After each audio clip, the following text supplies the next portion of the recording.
ஓம் சரணாகத தீனார்த்த பரித்ராண பராயணே சர்வஸ்யார்த்திகரே தேவி நாராயணி நமஸ்துதே. வணக்கம் நேயர்களே, இது மகாலட்சுமி ஜோதிடம் வழங்கும் காலச்சக்கரம். உங்கள் அன்பு ஜோதிடர் ஸ்ரீராம்ஜி பேசுகிறேன். அனைவரும் நலமுடன் இருக்கிறீர்களா? நன்றாகத்தான் இருப்பீர்கள், நன்றாக இருக்க வேண்டும். இன்றைய காணொளியில் நாம் காண இருப்பது ராகுவும் வேறு குணங்களும். இதுதான் தலைப்பு. பொதுவாக நம்மளுடைய மூல நூல்களில் ராகு பகவானை சனியின் குணத்தை ஒத்தவர் அப்படின்னு சொல்லி வச்சுருவாங்க. இது ஏன் அப்படின்னு நிறைய நாட்கள் ரிசர்ச் பண்ணி பார்க்கும்போது, ராகு ஒரு கருப்பு நிறக்கோள், சனியும் ஒரு கருப்பு நிறக்கோள். ராகுக்கு திசை வருடம் 18, சனிக்கு திசை வருடம் 19. சனி ஒரு மந்தத்தனமான உழைப்பை வெளிப்படுத்தக்கூடிய கிரகம், ராகு ஒரு மந்தத்தனமான உழைப்பை வெளிப்படுத்தக்கூடிய கிரகங்கிறதெல்லாம் மூல நூல் ஆதாரமாக வச்சு சொல்லியிருக்காங்கன்னு எடுத்துக்கலாம். ஆனால் இதையும் தாண்டி ராகு பகவான் வேறு 2 கோள்களைப் போலவும் செயல்படும் தன்மை கொண்டவர் அப்படிங்கிறது தான் நிதர்சனமான உண்மை. ராகு பகவானுடைய நட்சத்திரங்கள் உள்ளடங்கி இருக்கக்கூடிய வீடுகள் எவை அப்படின்னு பார்க்கும்போது, மிதுன ராசியில் திருவாதிரை நட்சத்திரமாகவும், துலாம் ராசியில் சுவாதி நட்சத்திரமாகவும், தனுசு கும்பராசியில் சதய நட்சத்திரமாகவும் அவர் செயலளிக்கிறார். இவருடைய நட்சத்திரங்கள் எங்கே இருக்குன்னா இந்த 3 வீட்டில் இருக்குது. இந்த 3 வீட்டோட அதிபதிகள் யார் அப்படின்னு பார்க்கும்போது, மிதுனத்தின் அதிபதியான புதனும், துலாத்தின் அதிபதியான சுக்கிரனும், கும்பத்தின் அதிபதியான சனியும் வராங்க. ராகு தன்னுடைய தசை வருடங்கள் 18 வருடங்களில் 18 வருடம் மொத்தம் அவரோட தசையில் ஒரு 6 வருட காலம் புதனைப் போலவும், மீண்டும் ஒரு 6 வருட காலம் சுக்கிரனைப் போலவும், மற்றும் ஒரு 6 வருட காலம் சனியைப் போலவும் தான் செயல்படுறார். இந்த ராகுவுடைய மற்ற 3 குணங்கள் என்னென்னா இதுதான். அவர் பொதுவாகவே இருக்கும் இடத்துக்கு தகுந்த மாதிரி, தன்னுடன் இணைந்த கிரகங்களுக்கு தகுந்த மாதிரி, தன்னை பார்த்த கிரகங்களுக்கு தகுந்த மாதிரி செயல்படுவார்னு சொன்னாலும் கூட, அந்த வெர்சன் ஆஃப் செயல்திறன் அவர் எப்படி செயல்படுவாருங்கிறதுக்கு இந்த 3 கிரகங்களின் குணங்களையும் நம்ம மிக்ஸ் பண்ணி பார்த்தோம்னா தெரியும். உதாரணமாக, புதனுடைய அவசர கொடுக்கைத்தனம், தொடர்புகளை ஏற்படுத்தி தருவது, நிறைய விஷயங்களை கற்றுக்கொள்ள துடிப்பது, ஜோதிடத்தில் புலமை பெறுவது, ஒன்றிருக்க மற்றொன்றுக்கு தாவுவது, ஒரு விஷயத்தை முழுசாக கற்றுக்காம அடுத்த விஷயத்துக்கு தாவுறது, ஆழ உழுவதை விட அகல உழுவதுங்கிறது மாதிரியான வேலைகளை எல்லாம் பண்ணுவார். பொதுவாக உழுதல் அதில் ஆழமாக ஒரு விஷயத்தை செய்யணும். ஆனால் புதன் எப்படிப்பட்டவர்னா அகலமாக செய்வார். நுனிப்புள் மேய்தல் அப்படிங்கிறது புதனுக்கு உண்டானது. அதே கேரக்டர் அப்படியே ராகுவுக்கு இருக்கும். எதிலையுமே நிதானமற்ற தன்மை புதனுடைய குணம். அதே கேரக்டர் ராகு திசையிலையும் இருக்கும். அவசர கொடுக்கைத்தனம்ங்கிறது ராகுவுக்கு பொருந்தும். எல்லாமே தனக்கு தெரியுங்கிற மமதையை வெளிப்படுத்துகிற குணம் புதனோடது. அது அப்படியே ராகுவுக்கும் வரும். அப்போ புதனுடைய ஒரு விதமான கேரக்டரையும் ராகு அப்படியே எடுத்து செய்வார். ஸோ இது திருவாதிரை நட்சத்திரமானது மிதனத்தில் இருப்பதனால ஏற்படுற ஒரு கேரக்டர். அடுத்து பார்த்திங்கன்னா சுக்கிரன். இந்த சுக்கிரன் ஆடம்பரத்தை விரும்புபவர். ராகு ஆடம்பரத்தை விரும்புபவர். சுக்கிரன் உல்லாச சல்லாப கேளிக்கைகளுக்கு நாயகன். ராகு உல்லாச சல்லாப கேளிக்கைகளுக்கு நாயகன். அதிகமான பொருட்களை விரயம் செய்யக்கூடிய தன்மை சுக்கிரனுக்கு உண்டு. அதிகமான பொருட்களை விரயம் செய்யும் தன்மை ராகுவுக்கும் உண்டு. சுக்கிரன் போகக்காரகன், ராகு பெரும் போகக்காரகன். அப்படியே சுக்கிரனுடைய மல்டிபிள் வெர்ஷனாகவும் ராகு செயல்படுவார். இது ஒரு 6 வருஷம் நடக்கும். 18 வருஷத்தை அந்த 3ஆக பிரித்து வச்சுருக்கார். அதனுடைய சூட்சுமத்தை சொல்கிறேன். கலவி சுகத்தை அதிகம் விரும்பக்கூடியவர் சுக்கிரன், கலவி சுகத்தை அதிகம் விரும்பக்கூடியவர் ராகு. தொடர்பு படுத்தி பார்த்து அதன் மூலம் மகிழ்ச்சி அடையக்கூடிய விதியை கொடுப்பவர் சுக்கிரன், தொடர்புகள் மூலமாக மகிழ்ச்சியை தரக்கூடியவர் ராகு. அது எல்லாமே பின்னாடி சிக்கலாம் வருங்கிறது அது தனி கதை.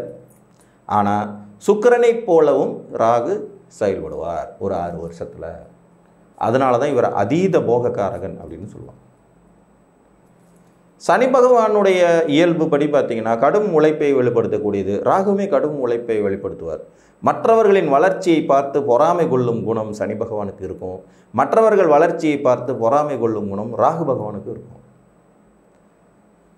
தன்னுடைய இயலாமையை வெளிப்படுத்தும் தன்மை சனி பகவானுக்கு உண்டு. தன்னுடைய இயலாமையை வெளிப்படுத்தும் தன்மை அப்படியே ராகு பகவானுக்கு உண்டு. அழுக்குப்படிதல் கீழ்நிலை பணிகளை தேர்ந்தெடுத்து செய்யும் குணம் சனி பகவானுக்கு உண்டு. அழுக்குப்படிதல் கீழ்நிலை பணிகளை தேர்ந்தெடுத்து செய்யும் குணம் ராகுவுக்கு உண்டு. இப்போ 3 வீடுகளில் தனது நட்சத்திரங்களை ஒளித்து வைத்து 3-18 என்கின்ற அடிப்படையிலே இந்த 3 கிரகங்களின் இயல்புகளையும் வெளிப்படுத்தும் தன்மை கொண்ட கிரகம் தான் ராகு. 18 வருஷம் அவரோட திசையில் இந்த மல்டிபிள் வெர்ஷனை பார்க்காதவர்கள் இருக்க முடியாது. இப்போ ஜோதிட சாஸ்திரத்தில் நாங்கள் அடிக்கடி சொல்லுவோம், ராகு திசை வந்தால் படிக்கிற வயசில் வந்துருச்சுன்னா ரொம்ப சிரமம், போட்டு குழப்பி எடுத்துரும். இதில் ராகுவுடைய வெர்சன் சனியும் ராகுவுடைய வெர்சன் சுக்கிரனும் ஒரு வேளை நடந்தால் அந்த படிப்பு கெடுப்போம். சுக்கிரன் நடக்கும்போது என்னாகும், படிப்பை விட்டுட்டு காமத்தின் பின்னாடி போக ஆரம்பிச்சிருவாங்க.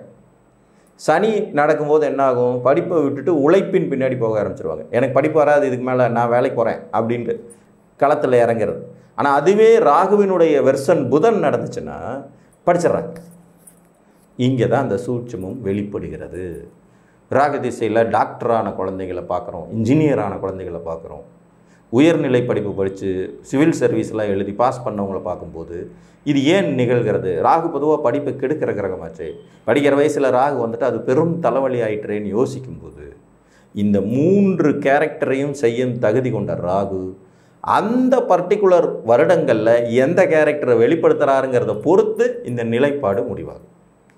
இதில் ராகு பின்னோக்கி செல்லும் கிரகம் அப்படிங்கிறதுனால இவர் எந்த வீட்டுக்கு அருகாமையில் இருக்கிறாரோ அந்த வீட்டு பலனிலிருந்து ஆரம்பித்து அப்படியே ரிவர்ஸில் வருவார். இப்போ உதாரணமாக விருச்சிகத்தில் ராகு இருக்காருன்னு வச்சுக்கோம். உங்கள் ஜாதகத்தில் விருச்சிகத்தில் ராகு இருக்கார்.